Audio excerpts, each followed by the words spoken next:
Good morning, ladies and gentlemen, and welcome to Vol.2 No.11 of Consumers, Knowledge and Experience series. My name is Amina Jabota, and I'll be your moderator for this morning's panel discussion. Our COP28, the 28th Conference of Parties for the United Nations Framework Convention on Climate Change, unfolds in Dubai from November 30th to December 12, 2023. This pivotal gathering assesses global progress in achieving climate goals set in the Paris Agreement. Amidst the escalating climate crisis, COP28 addresses challenges such as achieving net zero emissions, mobilizing climate finance, and adapting vulnerable communities. The conference spotlights innovations in nuclear technology and confronts disparities in the newly established Loss Damage Fund, and also highlights the initial negotiations on the global stocktake. Controversial statements on fossil fuels have added complexity to the discussions, as world leaders convene COP28 becomes a crucial juncture in shaping the future of global climate. For today's discussions, our expert panel represents diverse perspectives, explore COP28 outcomes from the African viewpoint. We will look into the concise exploration of innovations, challenges, and opportunities emerging from COP28, offering insights for accelerated global climate action. I'm joined here by four distinguished panel members: Engineer Hansen Moni, Engineer Gloria Webazi, Yemi Oyinloye, and Rose Maziufa. I'll allow for my panel members to briefly introduce themselves, then we launch into today's discussions. Engineer Hansen, can we begin with you?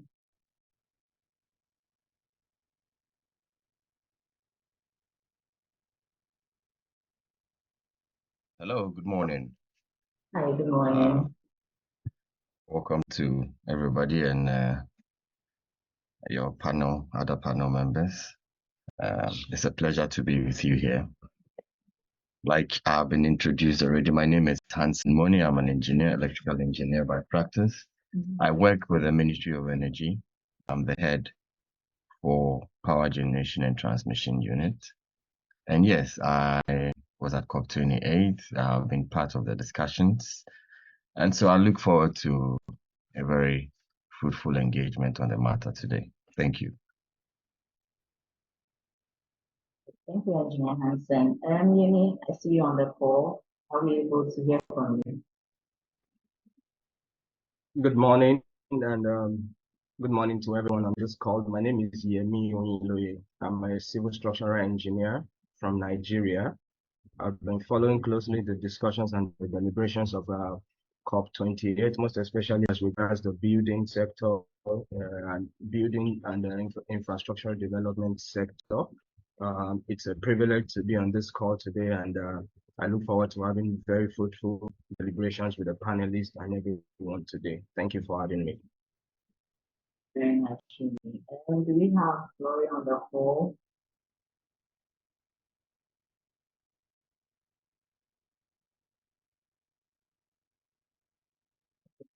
Okay, so we seem to have a few of our panel members not joining yet. So I think I can begin discussions with our panel members who are here at the moment. So Engineer Hansen, I believe I'd like to start off with you. Being in Dubai to participate in the COP28 discourse, can you provide us an overview of some of the key agreements and commitments that have been discussed so far, especially in the context of the energy systems and the thermal processes?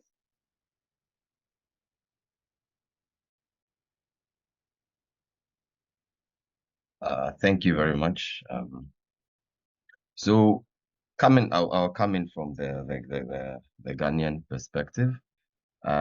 We went to COP with one focus.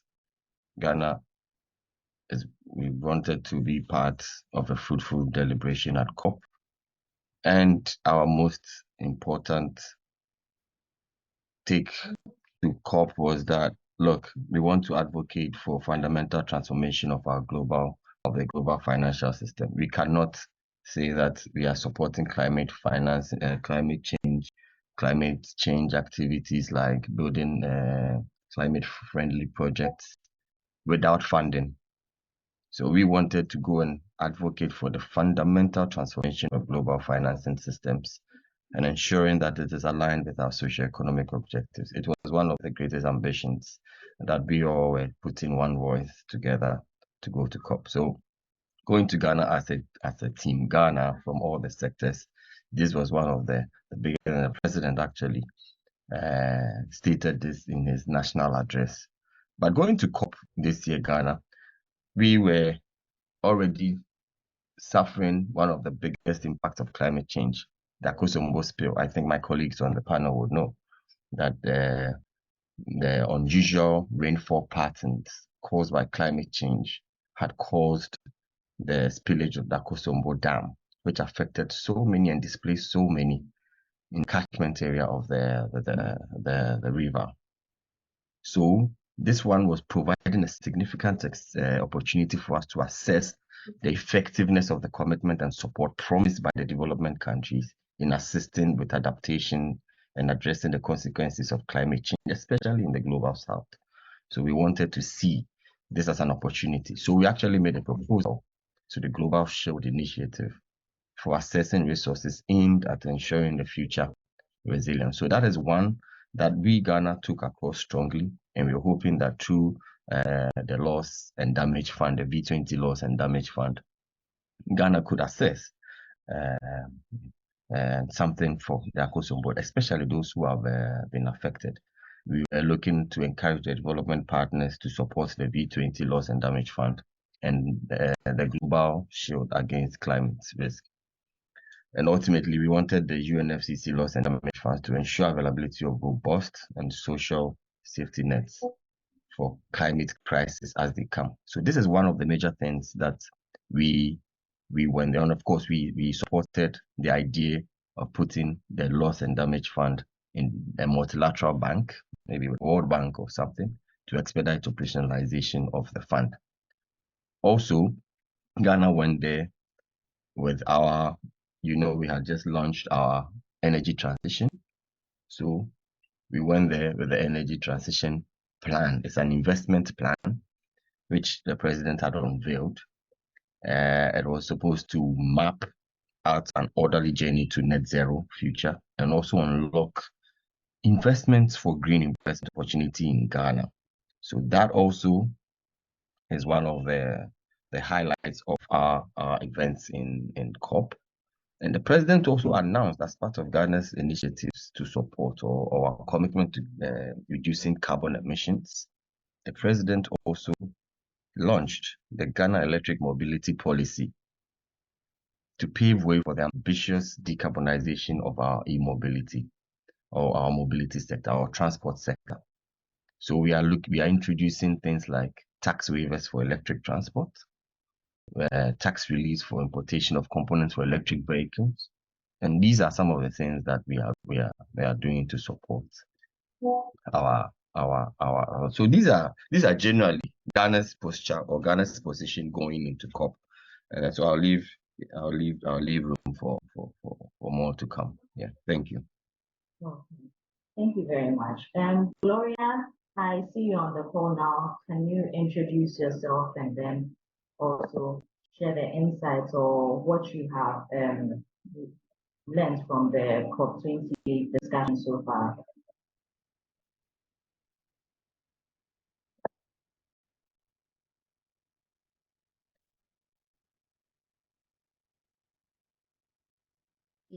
Good morning, everyone.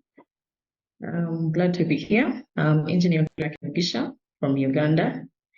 I work with the American Tower Corporation, but I'm an individual consultant with the Uganda Association of Consulting Engineers, as well as Secretary General for the association. I'm on different bodies for FIDIC, that is FIDIC Africa, the Future Leaders Council, and as well as FIDIC, the Future Leaders Council. Yeah, thank you very much. So concerning the COP28 initiatives that they gave, some were interesting, of course, I don't know, but some may take some time to reach some of us. So they are good ideas, they are good initiatives, and I think they made a lot of progress concerning the way ahead for some of them. You wanted me to talk about infrastructure specifically or any other aspect? Sorry.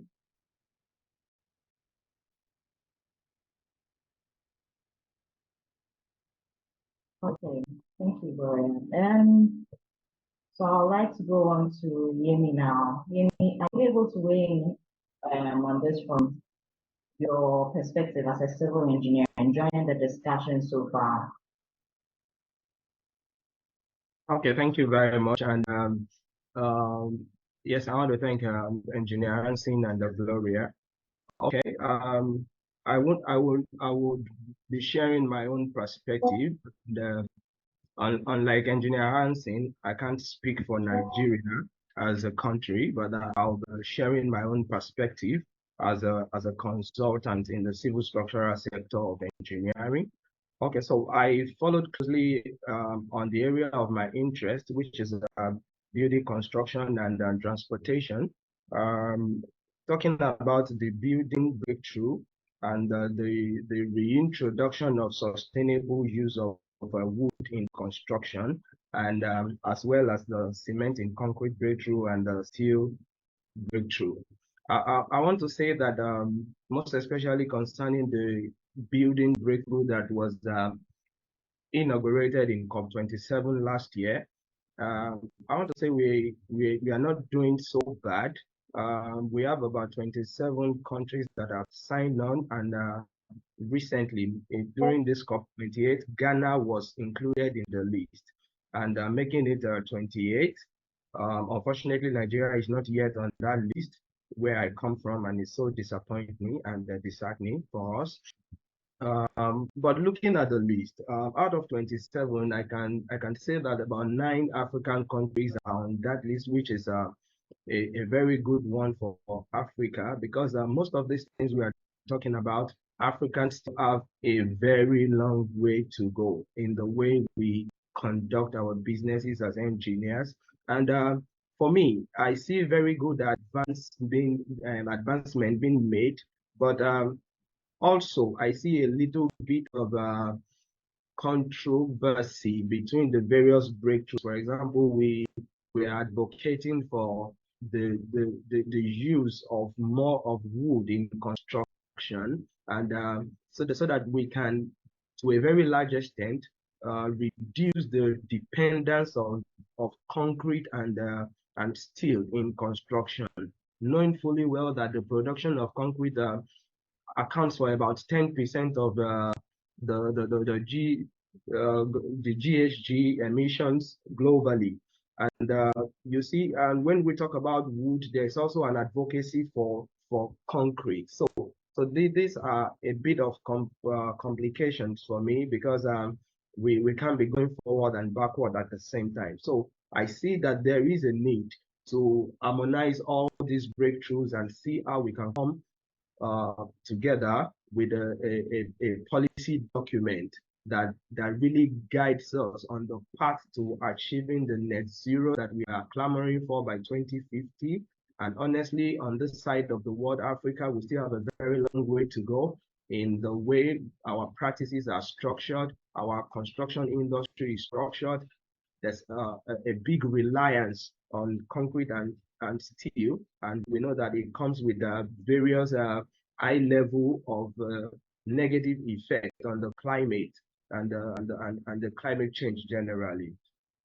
So these are some of my concerns and some of my takeaways from the COP28. And also we talked about the sustainable use of wood. Because by the time we start going into wood usage, and if they are not well planned to be replaced, it can lead to deforestation, which will, on the other side, create another set of problems. So these are some of the things that I have seen in the COP28, and which we need to take home and start to develop on our own, each country. And honestly, at this point, like Engineer Hansen has said, every country, most especially in Africa, needs to, as a matter of policy, embrace this breakthroughs and see how we can adapt and adopt them to our environment. Let me take a pause now for other panelists to say something. Thank you very much. Thank you, Yemi. You actually really expanded on your perspective. And Gloria, I'll be coming back to you. Now, I would like for you to talk a little more on your perspective as a civil engineer, structural engineer, actually, on the outcomes and whether COP28 aligns with considerations, especially for the sustainable infrastructure and building design sector in Africa.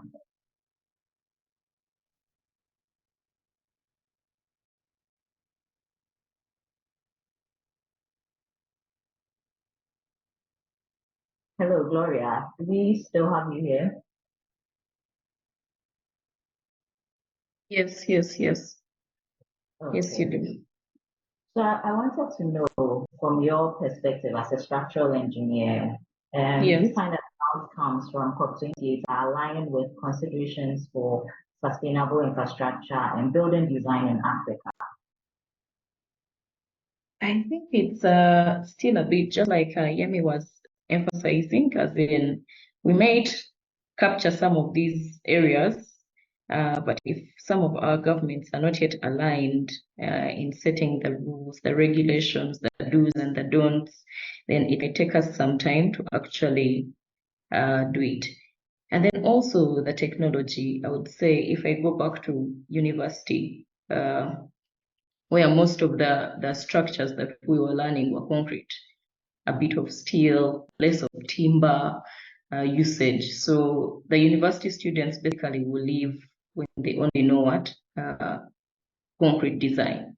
And if this is the mechanism that is also being used in building, then that's the technology they know. So if they can find ways of also incorporating those new materials in the system more and less of the other hazardous ones, less of the concrete, more of the steel, emphasis on that, and the timber construction designs, then we'll have people who are already informed on what to use and what not to use. And then also, like Yemi also mentioned on the timber, right now, NFA in Uganda is emphasizing planting trees, giving out land and all. And now, if we go into cutting, then it becomes a business for people to use timber. And if there's no law or rule of the size or the age of the timber to cut, then we'll end up cutting down the youngest or whatever, because it's now going to be like the business, the next needed or required business to go into. So there should be, I think, policies to guide us appropriately, so that that are stringent, are strict, because it may end up being a bigger disaster than we expect. Yeah, but it's a good way, because it will help the environment and curb on what Hanson had mentioned, the flooding, because right now we can all talk about it. We have seen it, the floods in Uganda, basically every single time it rains, even if it's just for 10 or 5 minutes. Yeah, there's a problem, and we need to address it as soon as possible. So if they can pass policies as fast as possible, then it would also guide. Yeah. Okay, Gloria, thank you very much. Now, Engineer Hansen, you talked at length about some of the initiatives and policies that the government of Ghana is driving at during the COP28 discussions. Now, I wanted to find out from you, in your opinion, some cutting-edge technologies have been discussed as well. Do you find that these technologies that were showcased at COP28, especially nuclear technology, would be able to combat climate change in our sector, and are we even ready to adopt some of these technologies? Thank you. I think your last statement puts it in a better perspective, actually. Are we even ready? Even the existing ones, like regular PVs and battery storage and strengthening our grid, it's becoming a big challenge for us. We all set ambitious targets for ourselves, even to achieve wind and solar targets. And today, I can tell you, even Ghana, we are woefully behind that schedule. We wanted to have about 10% in our mix by 2030. But today we are just about 2% in our generation mix being solar. So I'm not saying that these cutting-edge technologies are not fit for purpose. They are, but they come along with their own costs, cost for R&D, cost for. There are so many things you have to get a program or a new technology up and running.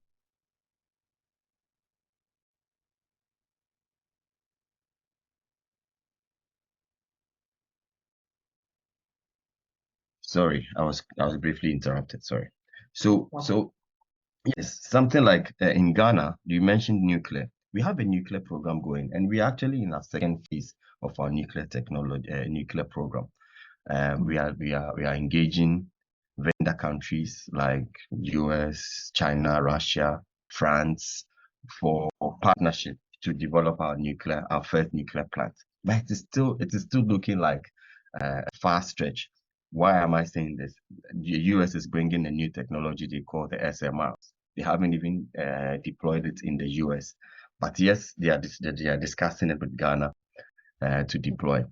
It doesn't, for me, it doesn't sit well for me. Are they going to use us as guinea? So these are conversations we need to have, and that is why I always say that we need funding support, the right support. We need R&Ds in our countries, especially in our universities and our technical institutions or research institutions. We need a lot of funding for R&D for these things. I sat with somebody and we spoke about batteries. Actually, is lithium only the battery we can use? Can we not use other resources into going into batteries? And do they have to be flat batteries like we are putting them in our mobile phones for power grids? No. So we need a lot of R&D to go around, especially in Africa, because now my minister was mentioning, like, look, the lithium batteries I have in my car, the new cars I bought, they are failing because they haven't been really designed to withstand the conditions in our environment. So we need a lot of R&D. Yes, these technologies are coming up, but we need a lot of R&D to make them fit for purpose in our region. And that is where the conversation from the African perspective should be going. So yes, a lot of cutting-edge technology, but we need to make sure that we can adapt them, make them adaptable between through R&D to make them usable and more effective for us. Thank you. Yeah, so I'll take your thoughts later on when it comes to the funding for these. But then I'll move on to you now. So Day 7 of COP28 highlighted efforts to transition to low carbon and resilient infrastructure, particularly in urban areas, saying that cities are responsible for an estimated 75% of global CO2 emissions, particularly from transport and buildings. Now, Yemi, from a civil engineering standpoint, are there other innovative technologies that were discussed at COP28 that I believe can be integrated into infrastructure projects for increased climate resilience? If there weren't, do you have an opinion on any that can be adopted?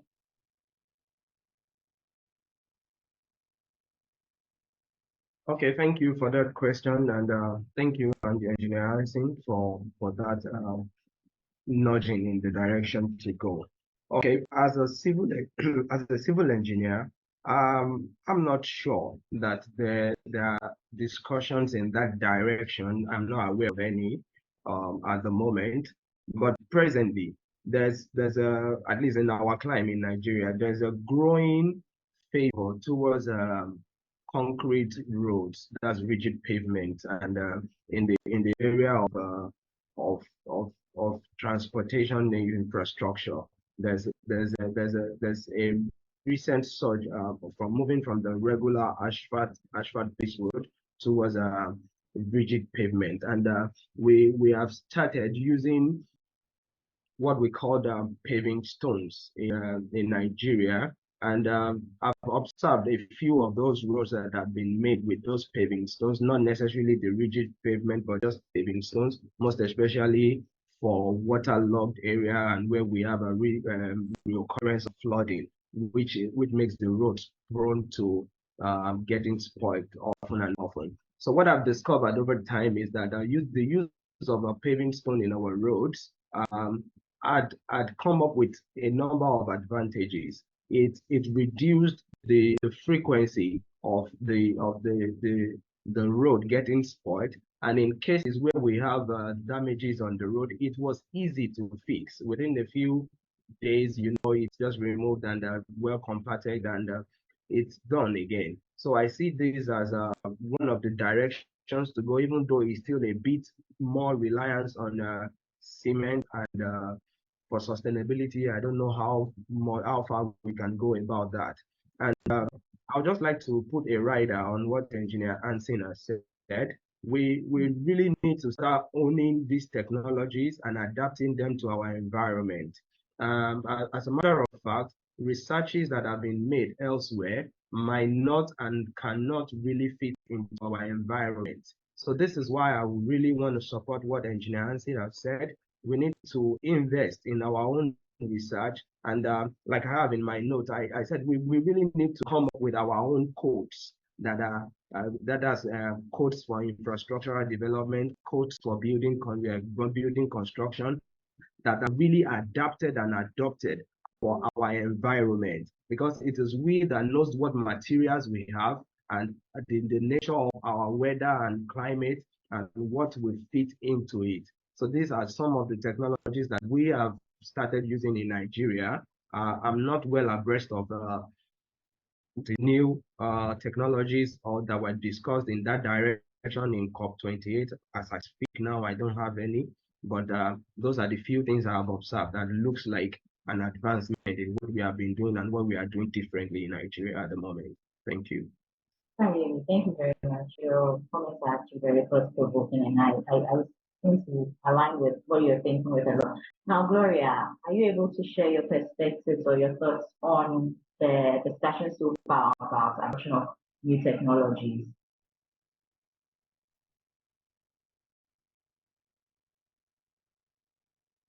Very much. Thank you, Yemi, for that submission. It's really enlightening. Concerning the new technologies that was shared, I was more intrigued. Uganda is more of an agriculture-based country, I would say. I'm a structural engineer, but agriculture is the thing. And if anything gets affected, I was a bit more interested in what forms of technologies were they suggesting for agri.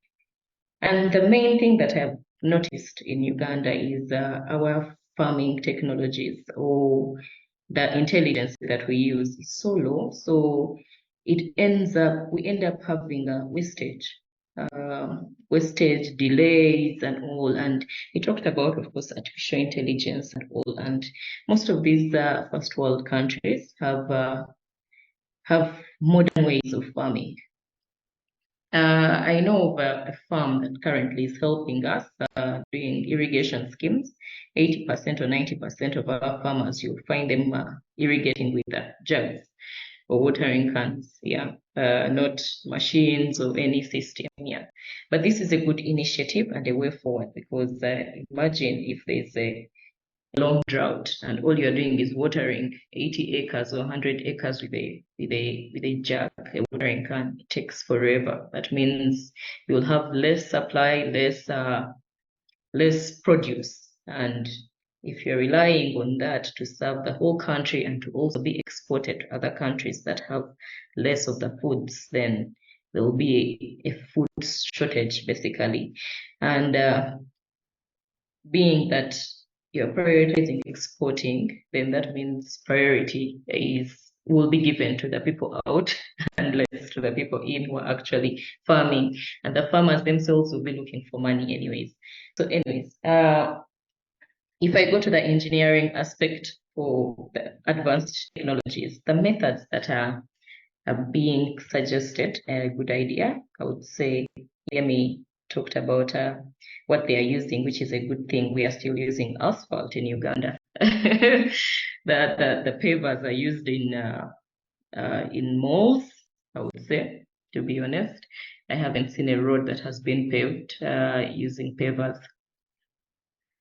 But the thing I've noticed when they were doing the expressway is piles, which kind of helped It's still concrete, but because the biggest stretch of it was passing in a swamp, they couldn't reclaim it.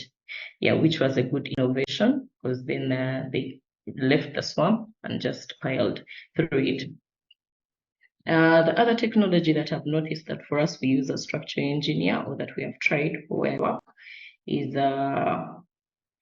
what is it called? Bamboo. It's a new innovation, and it seems to be working. Bamboo and string, yeah, that's a new innovation that is upcoming, and they are trying. It's on small scale. This is for small clients, and very big clients don't want to try new things unless if they are funded by external people who are requesting for them. But this is a small scale clients who ask for this new technology, want to try out new things, and that's what is being handled right now, I would say, concerning the technology. Yeah. So, Engineer Hansen, you spoke very passionately about the need for R&D right now to drive the initiative for climate change and adaptation. Now, considering the stark contrast between the 700 million that has been pledged so far by wealthy nations, that is last I checked, and the estimated annual cost of climate-related damage that is now ranging from $100 billion to $580 billion, how can we address the significant financial gap? Do you have any recommendations for ensuring more sustainable and reliable financial commitments in the global effort to mitigate and adapt to climate change?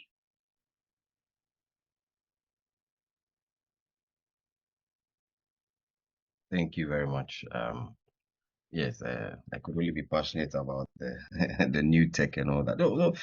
Don't like Yemi was saying. And look, there are so many things that we can do for ourselves if we put ourselves together. Especially, I do a lot of regional work, do a lot of ECOWAS work, and we are not coming together to do most of these things, and that is why we are being left out. But coming to what you just said, how are we going to bridge that gap? 700 million, woefully inadequate, but at least it's better than Sharm el-Sheikh. In Sharm el-Sheikh, they just talked about loss and damage. They set it up, but no pledges were made. But now at least pledges have been made, and to the tune of 700, a little over 700 million. How it is going to be applied is still hanging in the balance and has not been really confirmed. So we can go another year, and these pledges, one, may not come at all because they'll drag their feet, because there is no established medium or conduit to disburse this 700 million, or they will give the pledges and then the multilaterals will give us, really, whoever is disbursing it will give whichever nation, especially the South nations, a lot of headache before you can access that fund. And we've seen that in the climate funding. A lot of countries are not able to access it. So putting the money, even that 700 million aside, is one thing, and even having direct or easy access to it is also another thing that we need to also discuss extensively. But how do we bridge the gap between that 700 million? By putting more pressure on the West. Putting more pressure on the West. How do we put more pressure on the West? We keep talking about it. We keep quiet, and some of our leaders, they do the handshake, and then we need to be upfront about some of these discussions. Like we were saying, Ghana, in our presidential statement, we came out strongly. Look, Akosombo has been badly hit by climate effects, the impact of climate change, and we contribute so little, we don't, or negligible amounts of carbon to the environment. So if you do not help us, or you do not commit more, pledge more into this, then we have no option than to go back to our fossils. We also need to develop our economies. Mind you, Ghana have said in our energy transition document that, look, we would transition on our own terms. When we say we'll transition on our own terms, not just the timeline that we set by 2060, 2070, when others are doing 2050, but we also would accelerate the development or the exploration of our oil and gas resources. Mind you, gas is identified as a transition fuel. So if gas is, and we have some gas basins that we have identified, so we would accelerate the exploration in there to find natural gas, to develop our economies, and also use some of that fund to invest in climate projects such as solar and wind farms projects, because we are not getting the funding that we need. We have a 2,000 megawatts. We presented a 2,000 megawatts project, a climate sustainable climate project at COP, 2,000 megawatts. And we still don't have funding. SC4O is helping us to raise some funding, but we haven't raised $1 billion yet or $1 million yet. Nigeria, when they launched their energy transition, I heard they have now been able to raise about 5 billion or so. I don't know how true that is, but at least the money is not coming in as we expected. So we have to resort to other options. We don't always have to go to the DPs. Sometimes we have the solutions in here. So yes, we can put more pressure on the Western side to increase their pledges. America pledged just about 17 million to the 700 million. It's UAE that pledged the biggest, that is about 100 million. And Europe together pledged about 100 and something million too. These are not enough. We have to put more pressure on them to increase them, and to make sure that we have easy access to this money, whether it's through a multilateral bank like the World Bank or whoever is going to do, African Development Bank or whoever. And we have to also explore our indigenous resources to be able to bring in more financing or funding to push some of these projects. So these, I think, are mechanisms that we can adapt to bridge the gap, the financing gap. We cannot put it all at the doorsteps of the donor parties. We can also have to take some initiatives locally, internally. There are resources here. We can leverage on those resources and bridge that gap. So I think that is my contribution on that. Thank you. Thank you, Engineer Hansen. Yemi, are you able to share your thoughts on the subject matter?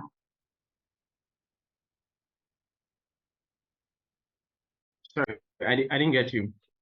Yes, so I wanted to find out from you if you have any thoughts on recommendations for ensuring more sustainable and reliable financial commitments in the global efforts so far. Okay. That's not actually my forte. Like, I'm not too familiar with the financing, but just like Engineer Hansen has said, personally, when he says put pressure on the West, I'm an advocate of looking inward, really. And I believe that there is a lot that we can gather together within ourselves as Africans in our own interest. Like you said, all those things can remain pledges, you know, for whatever time it takes, because it's not a matter of urgency. And honestly, I think our government needs to start reducing the dependency on the West and for financing. We've seen multilateral institutions like the IFC, FDB, and all the likes. They are there. All they need is for us to bring bankable projects and proposal to them, and we can get source fundings from all these people. Like I said, I'm not an expert in finance and I'm not in the government, but personally, as a player in the infrastructural industry, I sincerely believe that there's a lot that we can put together in terms of financing, even from within. All we need is credible and trustworthy direction from the government, and for people to be able to put their money where their mouth is. These are some of my thoughts on financing in Africa, and these are some of the things that have really slowed down the infrastructural development in Africa, if you ask me. Thank you. Thank you very much, Amy. Gloria, do you have any opinions on the matter? Yes, thank you very much. I would agree with what Hansen said. Basically, most of these can just remain as ideas until we take the lead, or we spearhead, or continue resounding so that they take it as an initiative. Some of the things that I was thinking about was also through what mechanism are they? There's a hand raised though. Through what mechanism are they going to bring all these funding and all. I noticed that the climate financing policy had very few countries that had signed up for it. I hope more can sign up because this is the main thing that will help push this forward. So if we can collaborate with the governments, like our associations, consulting engineers and all, and we have a voice in the different policies that can be manned, because either the money can also come in and disappear into other diversions or be used not in the right manner, whatever it is. But if we place ourselves, the people who are pushing for this climate change as well, if we are in those discussions or we avail ourselves in those different discussions, then it will give the government an alignment to know exactly where they can push the finances. I would still go back to my agriculture thing. They talked about capacity building and all, on how to push forward agriculture. But we have seen many funders coming in and they're asking for different. There's a push that we are having as a consulting engineers. They make policies, they give us funds, but then when they make the policies, it's like the requirements are so stringent or so high for the local consultants to actually do the work or to be part of the work. Then the experts are also there. Then there's no capacity building for the locals or knowledge exchange in there. So if that can be incorporated, that they give us the funding, they can educate us in the different methods, but also there's knowledge exchange or knowledge transfer so that there's capacity building to also continue with the work. Yeah. Thank you, Gloria. You make very valid points here. Now, I don't usually allow this, but then I saw the hand of one K&E alumna, Engineer Kwatsing. I think I'll allow you to speak, and then after we continue with the discussions with the panel members. So if you have a contribution or a question, you can go ahead. Okay, thank you. Can I proceed? Yes, you may proceed. All right. It's refreshing to hear experience and expose, personnel like the team you have. Hansen and the team, personally, I've really got a lot from the exposure and the participation in the COP. But I don't know whether, Hansen, you are aware that by 2nd of December, we saw the news on Bloomberg that Kenya, for example, has been able to raise about 4.5 billion for their green investment. This was a news that was on Bloomberg, and as we all know, I think one of the reasons for us launching even the investment plan for the transition, hurriedly, launching it was because it was very strategic for a time like this. So, I want to know what are some of the tractions that we've had in terms of so far from the 30th to now. Are we able to, put our feet on some of these figures? Whether 500 million or in terms of whatever we presented for our schedule at the COP. Thank you.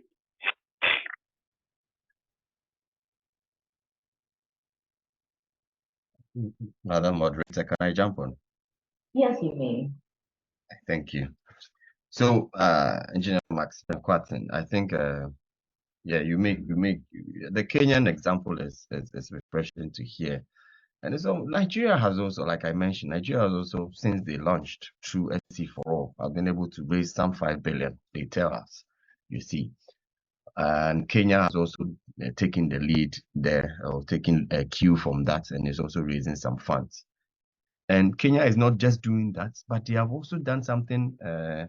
I think our other panelist was saying that partnership, they have formed the Accelerated Partnership for Renewable Energy. the APRA, and with support of Arena, they launched the APRA in African Climate Week, and we had another session at COP, which I attended personally, and was attended graciously by the German president and then the Danish president, who are willing to support that partnership. So to raise funds, we can also form partnerships. So this African Accelerated Partnership for Renewables in Africa is one of the ways that we can raise more funds. And Kenya and the other countries, which Ghana has also now written to be a member of, Nigeria is not a member of, encourage Nigeria to also write to be a member of. Through this partnership, we can pool more resources, pool more tech to advance these technologies across the continent. We can also break it up even to more regional partnerships. Why can we not set up a West African Accelerated Partnership for Renewables? Do we have to leave it for West Africa Power Pool alone to do it? No. Maybe if the heads of states come together and form a partnership under that, we can also pool more resources.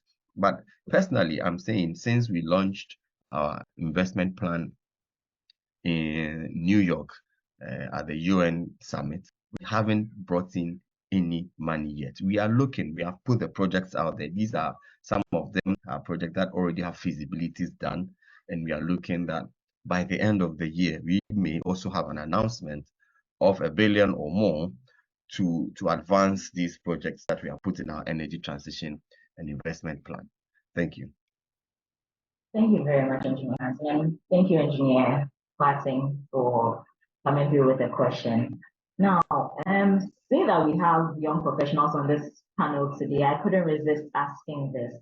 December 8th was Youth Day at the COP28 conference, and it featured events focusing on empowering and elevating the voices of young people in climate negotiation processes. Shamal Al-Mazri said that when young people have a seat at the table and a voice in decision making, they become agents of change. Now, do you find that youth engagement and activism have a place in driving ambitious climate action and influencing global policy? What role can young professionals and the youth here in Africa play?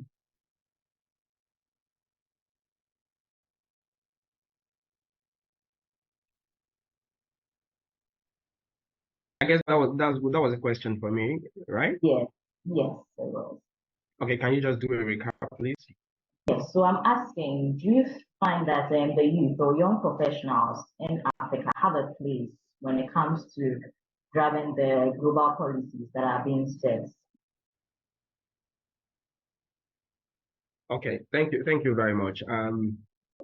Personally, I believe that the bulk of driving this global initiatives of climate change rests solely or mostly on the youth of the future leaders, mostly youths. But it's quite unfortunate that only very few of us have been so empowered, so to say. A lot of us are still struggling with various things that does not even make us begin to contribute in our full capacity towards the advancement of these goals. There is a target to drop the global temperature by 1.5 degrees Celsius by 2050, and there are also some other targets for 2050, and that's just about 26, 27 years to go from here. And if you look, most especially in Africa, the average population is youth. And you see, I happen to be the future leader president in Nigeria. I just came on board, and most of our advocacy has been the inclusion of the youth.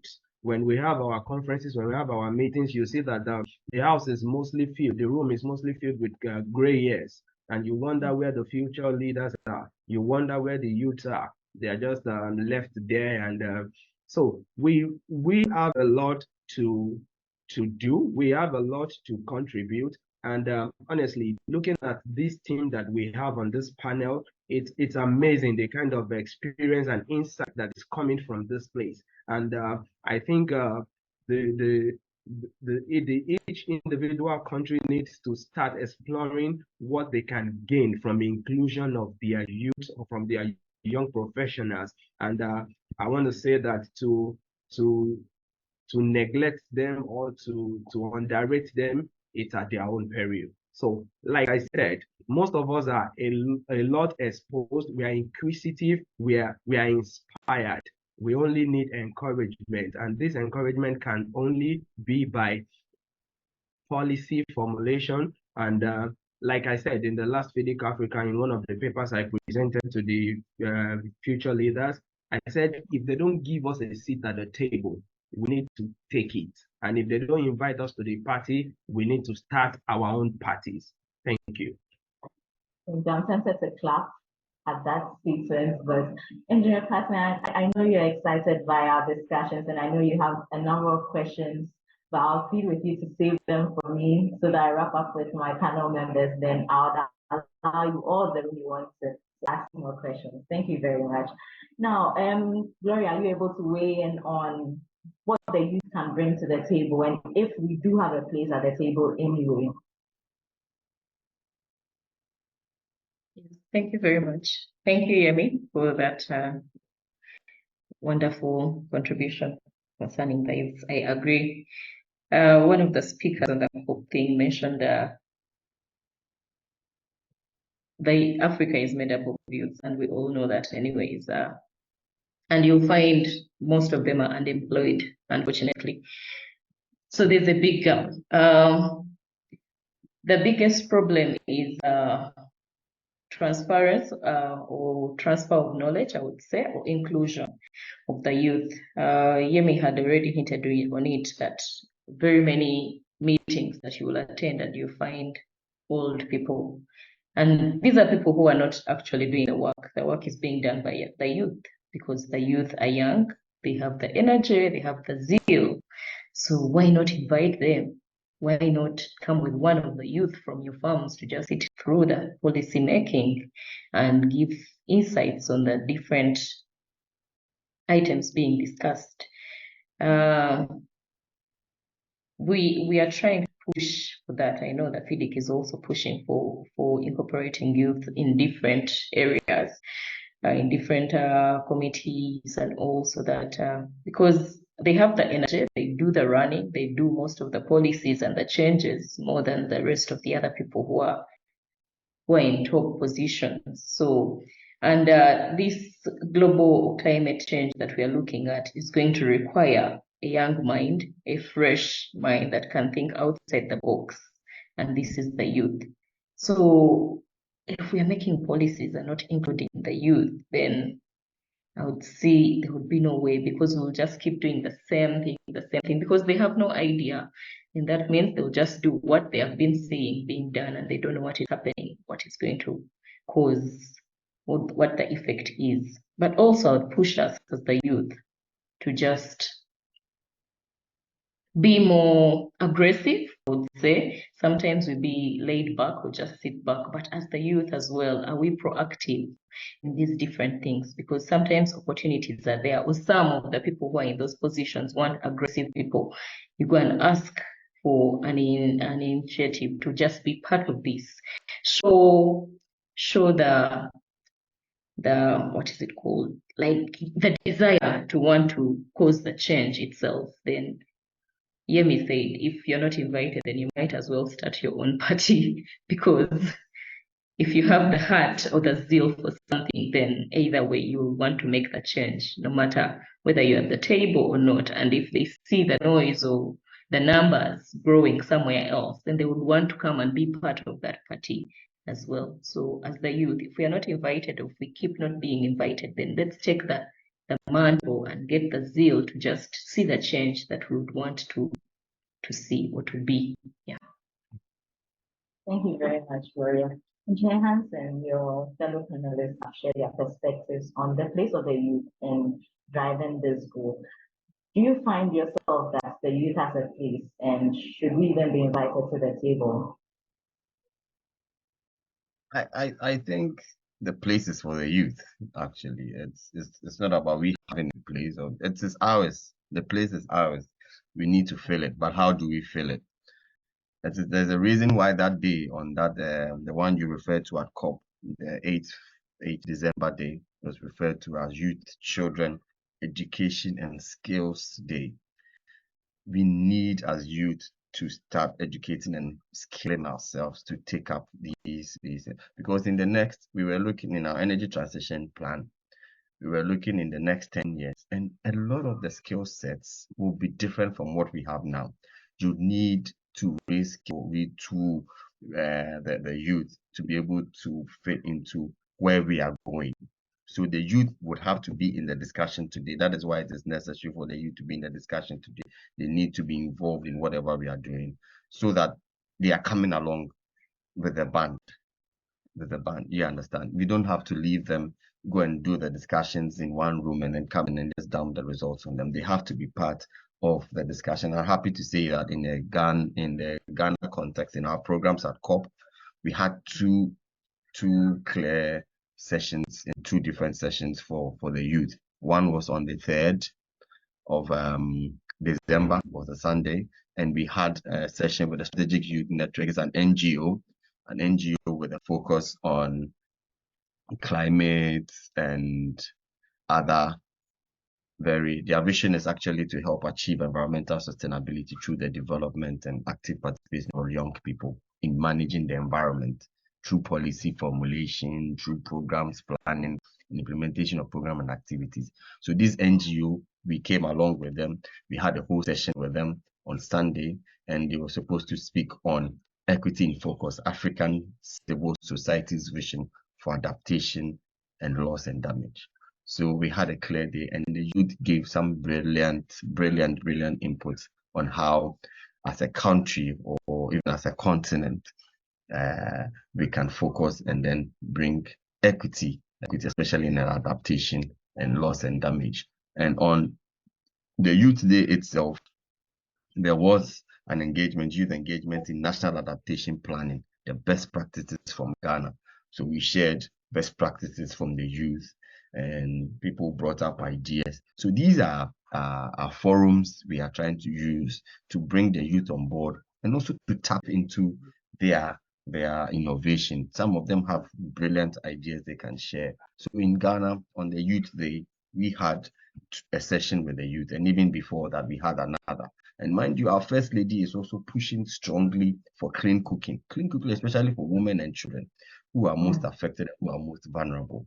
So we are also bringing the youth in there to bring some innovation. Mind you, biomass still remains one of the largest fuel sources in our part of the world. You may think it's electricity, you may think it's fuel or liquid fuel, and what it is not. It is still biomass. A lot of people, a lot of children, a lot of youth are still engaged in activities that they use biomass to power. So yes, there's a program which the second lady is leading the youth in to transform that sector as well. So yes, I don't think the youth have a place. I think it is the youth's place, yes, in the discourse that we are having. Thank you. Thank you, every information you shared is actually very exciting to hear, and I'm glad we're making such strides when it comes to this. Now, during our discussions, you've pointed out a few challenges here and there, but I know during the COP28 discussions, there have been a few points of contention, whether to phase out or phase down fossil fuel or just unupdated fossil fuels. We've had some very wild statements going around, but what would you say are some of the main challenges in identifying that have been identified, in achieving consensus and implementing the climate policies that have been that have come up post or even post COP28? Engineer Hansen, I'd like to hear from you.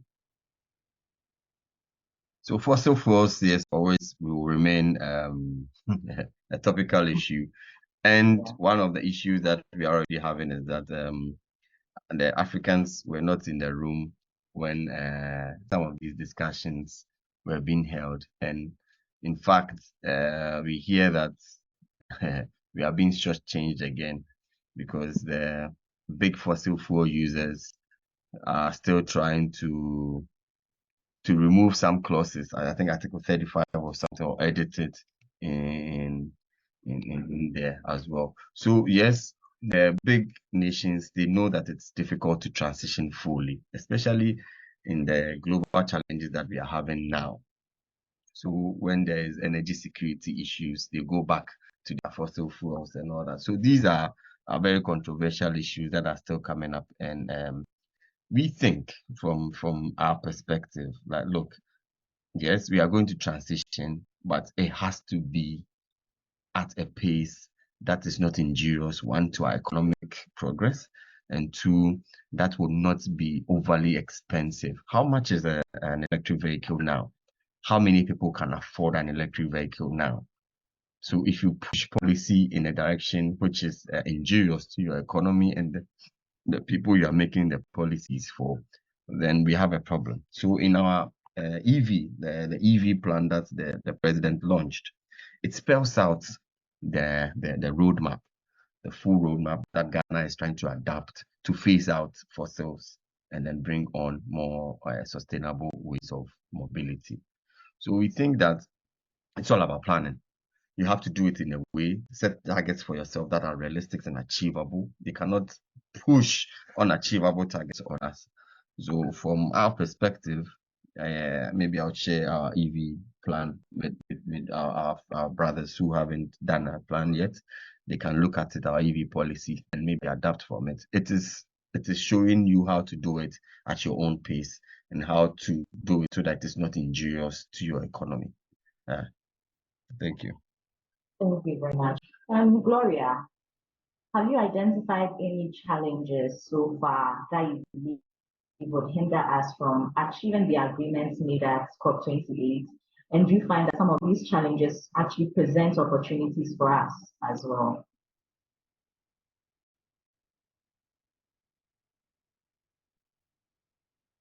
I would say that, of course, like Hanson has mentioned, fossil fuels is one of those topics. But if they are pushing clean energy, they should have a balance, because in Africa, I would say basically in Uganda, we have a lot of hydro, solar, not much of wind, because we have many trees. If they can have a balance of finding ways of ensuring some of these energies are incorporated, as well as some of these items. Hanson mentioned electric vehicles. How much are they? We are still shipping in old models.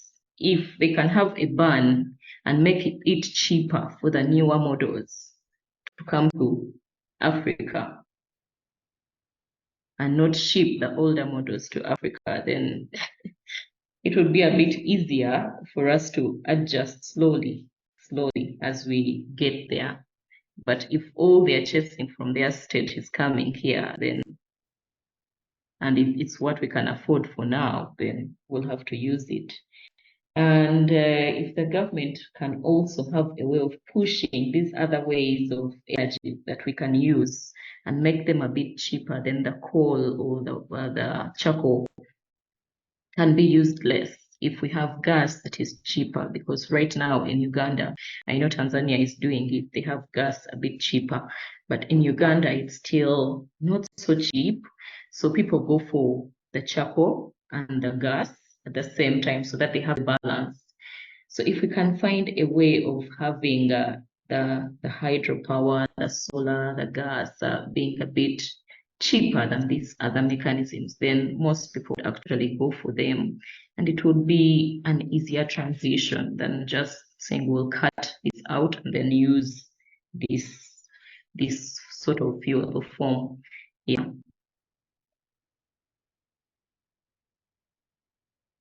Okay, thank you very much, Laura. Yemi, are you able to weigh in on any challenges that you have identified so far that you believe would hinder us from achieving the agreements made so far? And even if any, do they present some opportunities for us as well? Okay, thank you. Before I weigh in on some of the observations I have, I just want to put the right to what Engineer Hanson and Gloria has said. The issue of fossil fuels and biomass is with us as Africans. We cannot run away from it. yes, maybe not so much in the urban centers, but as you go towards the rural areas, because of the standard of living and the economy, a lot of our population cannot afford all this clean energy. Like Gloria said, in Nigeria, LPG cooking gas is very expensive, and even the average class are struggling to be able to keep up with it. And you see a lot of households already supplementing with coal pots, and as you go far into the rural areas, you still see people that are reliant on firewood. It's as bad as that. So we, like Engineer Hansen said, we need a lot of time to be able to strike a balance so that we can gradually and eventually embrace this clean energy in its entirety. So for me, I would like to talk about waste management and the need to start incorporating a circular construction and embrace a circular economy. For example, for a very long time, I've been an advocate of why do you need to pull down where you can remodel? And this has been an ongoing conversation, even with the authorities, when they come to do inspection, non-destructive test on a building, and they ask you to pull it down. And I'm saying, no, do we really need to pull down? Can't we salvage it? Can't it be retrofitted? So these are some of the areas that we need to put in advocacy. And the way I got interested in this line of thought in my final year in school when I did a course on waste disposal and management. And the professor was talking about when waste is not a waste. And it's a very hard balance to actually say that something is actually a waste, because in Nigeria it's a full supply chain, and what you toss away as being a waste, you see other scavengers picking it up and it serving as a raw material for a new set of products, and on and on and on and on. And so I want to say there's need for advocacy for circular economy, that we can be able to use and reuse until we can be satisfied that a particular material is actually to be sent out of the loop. So this is some of the and it actually creates a lot of opportunities, and on the long run, it has an ability to bring down the cost of construction, and it's a win-win for both the economy and the environment. So we can try as much as possible to explore that and be able to strike a balance. These are just some of my few thoughts. Thank you. Thank you very much, Amy. Now we are wrapping up, and this will be my final question to our panelists. I know I'll be pushing this a bit, and we've discussed a few actually, but are there some actionable steps that you would recommend for governments, organizations, individuals, and then to accelerate the climate action? Gloria, I'd like to hear from you there.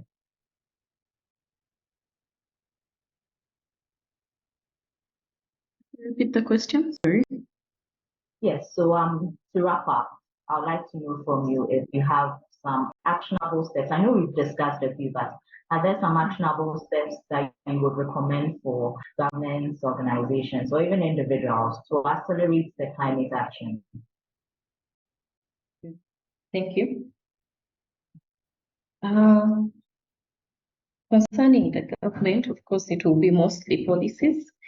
Some of those policies need to be revised to incorporate, and like I mentioned earlier, capacity building, technology. If they can involve, of course, they mentioned that they would like to involve the locals and all in technology building, because Yemi had hinted on it. We are the people who know where we stay, so we know what is best.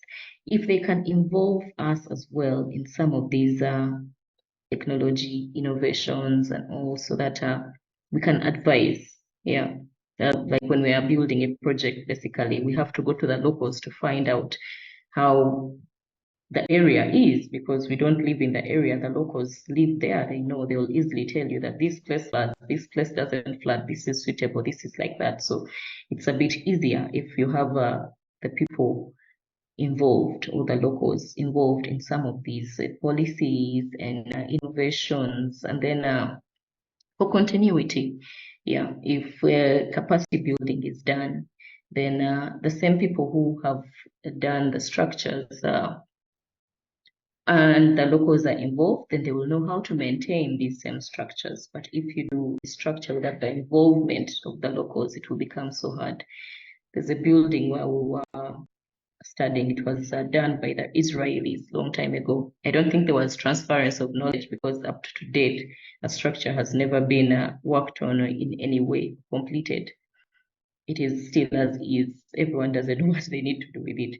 But anyways, those are some of the effects if there's no continuity. So for this to happen, then the people who are providing us funding and financing, enabling us to change, because Hansen mentioned that we are not emitting that much anyways. It's the people out there who are emitting. So they need us to help them emit less, because for us, we haven't yet reached where they have reached. So if they can also help us to maintain those structures in a better way and do the technology ourselves, then there will be transference, involvement of the people as well. Then they will own it. We will own it. We'll own our own technology and we'll know.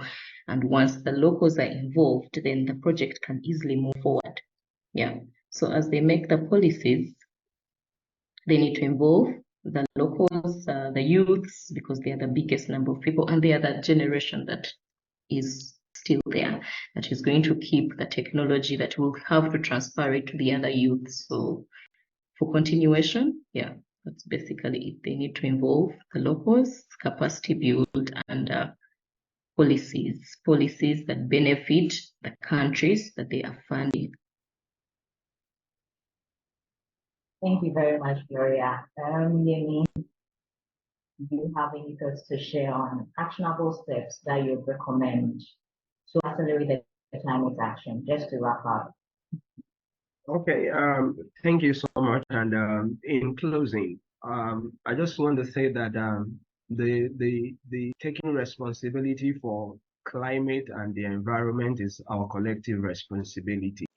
And so what I have always advocated is that throughout the supply chain of infrastructural development and provision, we need to start putting in the consideration for the environment and climate at every point, from design to from conceptual stage to the design to the choice of material. We need to sustainability, and it's the collective responsibility of everyone involved, from the financier to the originators to the concept, to the people giving the concepts, to the designers, and eventually to the contractor that will construct it, and even to the end users. We all have a role to play, and once we think sustainability, it will be easy along the line, and eventually we will be closing the loop. Thank you. Thank you very much, Yemi. Engineer Hansen, to wrap up, what are your thoughts? Am I on? Hello? Yes. Am I on? Yes. Yes, you're on. Yeah, I think it's straightforward. Acceleration in our vision for energy security and energy transition. Energy security for the continent is key going forward. Energy security, we have known that in any instance, the West, wherever, when there is a threat to energy security, they panic. Energy security is key for energy development and then energy transition. You see, so energy security should underpin our energy transition goals. So how do we do this? Or do we want to achieve energy transition like my colleagues have said? Or do we want to accelerate? Government and businesses must take significant strides in accelerating the development of renewable energy technology. You see, one person cannot do it, government alone cannot do it. We should make this government, businesses, communities, we should all join hands to come and make the acceleration of renewable energy development or sustainable energy development a reality. There's a widespread commitment to shift away from fossil. However, it has to be matched with commensurate financing as well.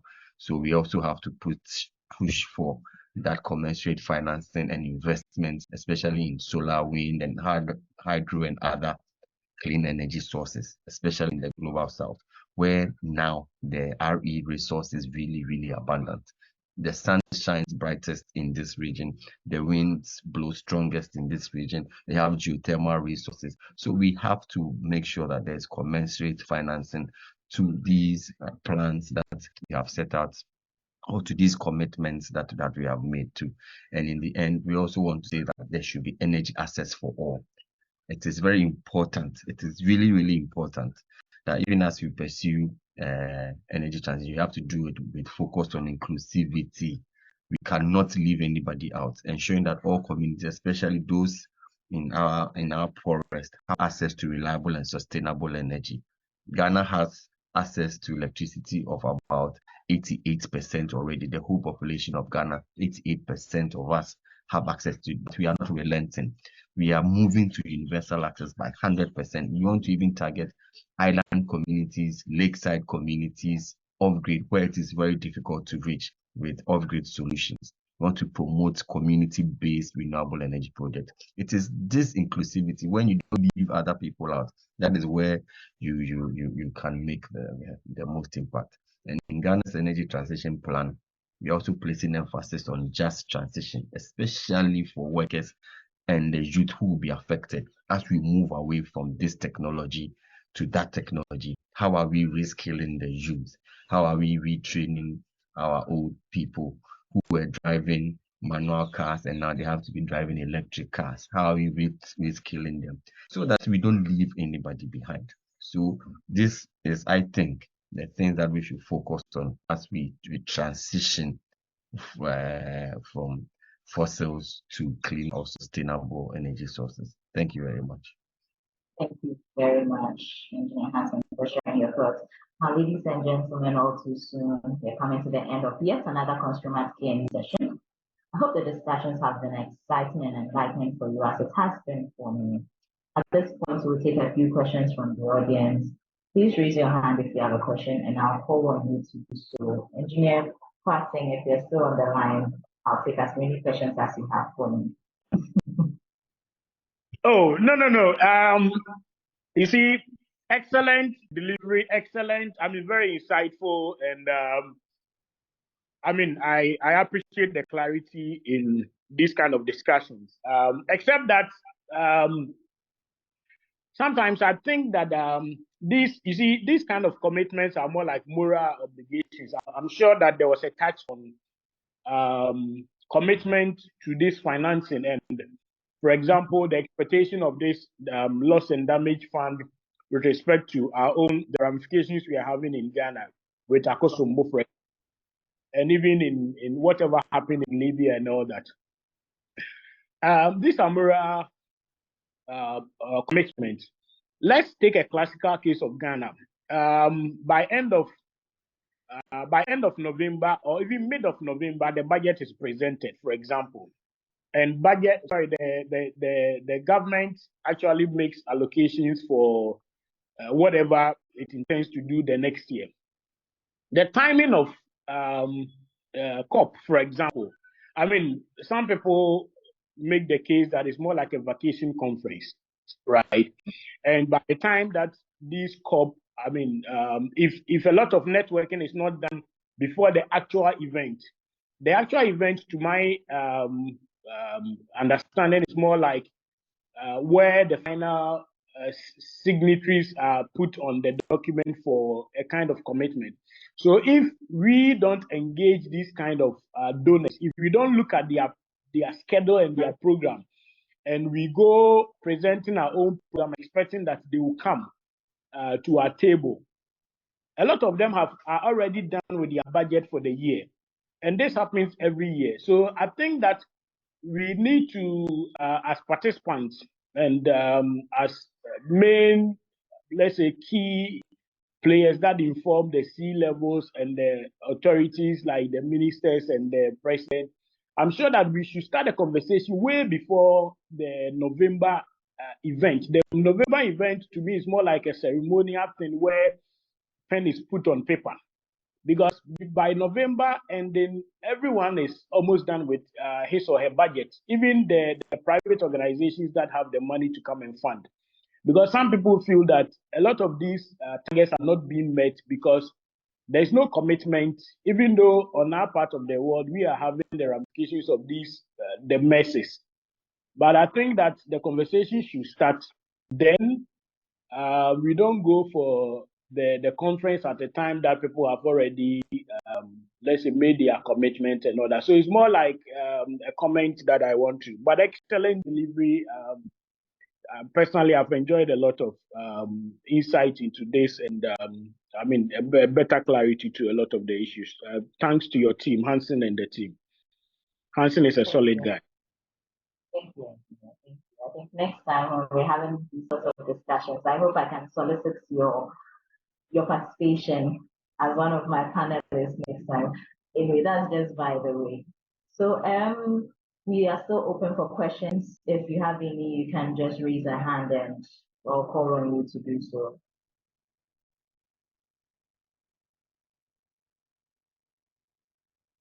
Okay, right. So without questions coming through, I think as we conclude, I'll wrap up with the words of Mr. Simon Still, the UN Climate Exchange Executive Secretary, and he says, "We can only overcome the climate crisis by ditching business as usual. Good intentions won't halve emissions this decade or save lives right now."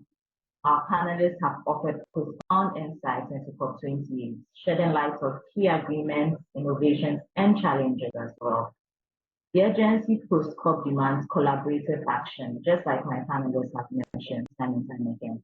Let's carry these recommendations into all our endeavors and drive climate positive change. Thank you, everyone. Thank you, my panelists, for joining this morning, and do enjoy the rest of your day. Thank you. Thank you for having us. Thank you for having us. Thank you very much. Bye. Thank you. Thank you, Gloria.